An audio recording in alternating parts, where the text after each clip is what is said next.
Assalamualaikum warahmatullahi wabarakatuh. Apa kabarnya teman-teman? Balik lagi di kajian online.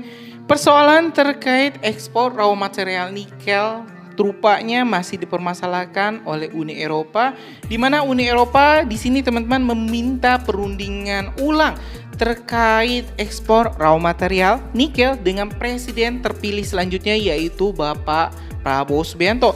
Hanya saja teman-teman, tentu ini tidak bisa langsung dilakukan karena kapasitas Prabowo Subianto saat ini masih sebagai Menteri Pertahanan. Jadi Prabowo Subianto tidak memiliki wewenang, belum memiliki wewenang untuk mengurusi perizinan ekspor raw material.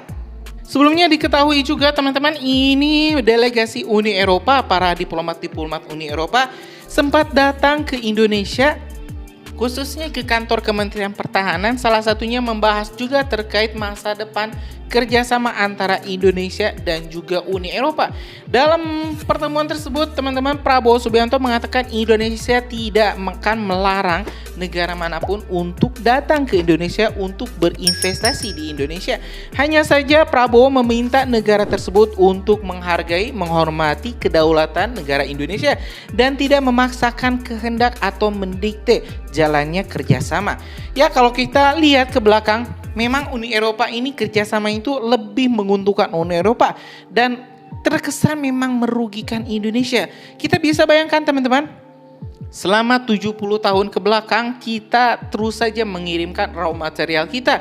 Bukan saja nikel teman-teman, tapi juga emas, tembaga, baja, aluminium, semua itu diekspor dalam bentuk mentah ke negara-negara maju, dan kita hanya sebagai penambang.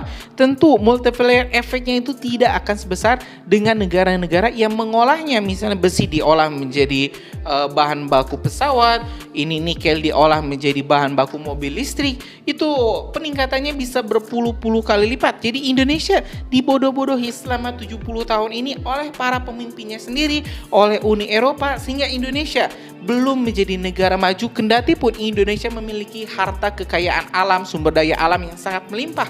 Informasi terkait permasalahan ini dan permintaan perundingan ulang Uni Eropa dengan Prabowo kita dapat dari CNBC Indonesia di salah satu artikel yang berjudul soal gugatan di WTO, RI versus Uni Eropa masih alot. Kita bakal cek dulu teman-teman informasinya. Dilansir dari CNBC Indonesia, Kementerian Energi dan Sumber Daya Mineral (ESDM) buka-bukaan perihal update gugatan terbaru Uni Eropa kepada Indonesia di Organisasi Perdagangan Dunia World Trade Organization (WTO). Staf Ahli Menteri ESDM bidang perencanaan strategis Idris Froyoto Site mengungkapkan bahwa perundingan antara Indonesia dengan Uni Eropa berlangsung sangat alot.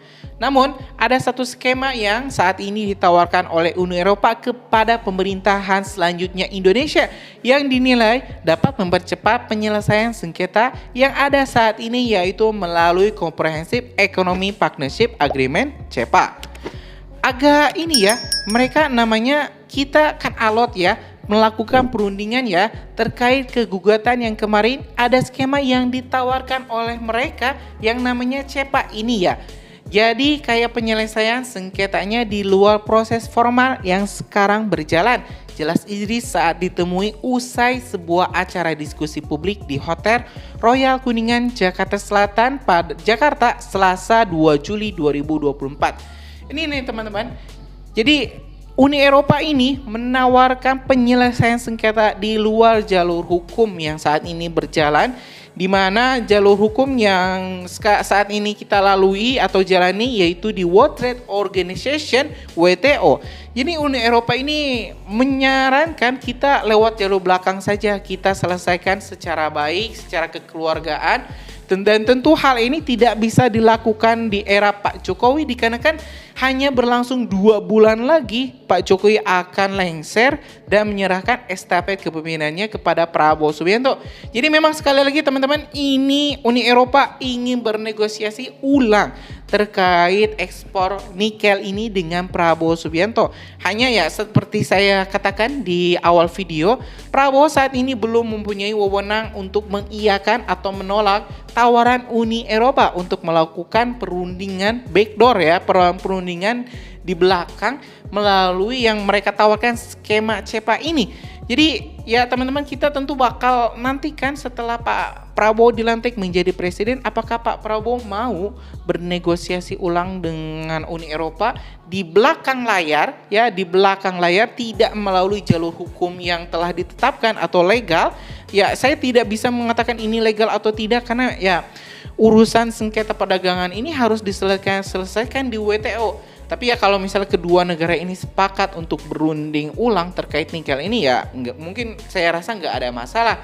Sebagai informasi tambahan ini, teman-teman, saat ini pemerintah Indonesia masih melakukan negosiasi. Bahkan diketahui negosiasi ini dilakukan dalam 3 hari berturut-turut. Pihaknya mengklaim akan menguatkan posisi Indonesia dalam beberapa gugatan yang diajukan oleh Uni Eropa di World Trade Organization. Salah satunya gugatan perihal kebijakan pelarangan ekspor nikel mentah oleh Indonesia. Jadi gini, kita masih melakukan negosiasi dari tanggal 2 sampai tanggal 5 kemarin di Pullman Hotel di Jakarta. Kita lihat apa-apa yang diraih sama mereka sebagai bahan penguatan posisi kita, ya tambahnya. Bahkan Idris menilai bahwa sejatinya Uni Eropa pada gugatan yang diajukan pada kebijakan pelarangan ekspor biji nikel menempati posisi yang minim sebagai konsumen dari nikel Indonesia. Kalau market supply atau kebutuhan mereka terkait dengan nikel ore juga bisa kita perdebatkan dengan detail, ya. Itu sudah sangat kecil sebenarnya untuk memposisikan mereka sebagai konsumen dan apakah mereka dirugikan atau tidak imbuhnya. Dengan begitu, dia mengatakan saat ini kedua belah pihak, yaitu Uni Eropa dengan Indonesia, terus melakukan diskusi pendekatan agar bisa menemukan titik solusi yang adil bagi kedua belah pihak, tuturnya. Nah teman-teman, ya ini sekali lagi teman-teman, gongnya itu akan berada di tangan Pak Prabowo sebagai presiden selanjutnya pada 2024 hingga 2029. Jadi apakah Pak Prabowo mau melunak membuka kembali keran ekspor, ataukah Pak Prabowo akan tetap dengan kebijakan hilirisasi melarang ekspor nikel? Dengan ya ini resikonya teman-teman, kita bakal dimusuhi oleh Uni Eropa. Komoditas unggulan kita bakal terus dipermasalahkan masuk ke Uni Eropa, dan mungkin teman-teman, ya ini mungkin saja Indonesia bakal dikategorikan sebagai negara musuh bagi Uni Eropa. Ya di akhir zaman sumber daya alam bakal makin menipis. Negara yang memiliki sumber daya alam tentu bakal jadi incaran banyak negara. Kita lihat di Uni Eropa sumber dayanya memang sangat sedikit, tapi teknologi mereka itu benar-benar maju. Kekuatan mereka juga patut diperhitungkan, sedangkan Indonesia walaupun kekayaan alamnya melimpah, bahkan kalau misalnya kita lemparkan tongkat kayu bisa tumbuh menjadi pohon. Indonesia saking suburnya, saking kayanya, migasnya di mana-mana, tapi mirisnya pemerintah sebelumnya memang belum bisa mampu mengelola itu secara maksimal. Baru di era Pak Jokowi dan insya Allah dilanjutkan di era Pak Prabowo, kita mulai namanya hilirisasi. Kita mulai mengolah harta kekayaan alam Indonesia sendiri, kita mulai mandiri, kita ingin membuat pabrik-pabrik pengolahan canggih di Indonesia. Seperti kemarin teman-teman, kita meresmikan pabrik kendaraan EV pertama dan terbesar langsung di Asia Tenggara. Ini tentu menjadi langkah yang baik teman-teman, dan kita tentu harus bersiap kalau misalnya Indonesia nanti bakal menghadapi invasi atau agresi militer ketiga. Ya teman-teman, mungkin itu informasi kita hari ini. Terima kasih telah menyimak video informasi dari Kajian Online. Kita bakal upload video-video menarik lainnya di Kajian Online. Kalian tuh subscribe dan nyalakan lonceng notifikasinya biar teman-teman gak ketinggal informasi menarik lainnya di Kajian Online. Assalamualaikum warahmatullahi wabarakatuh.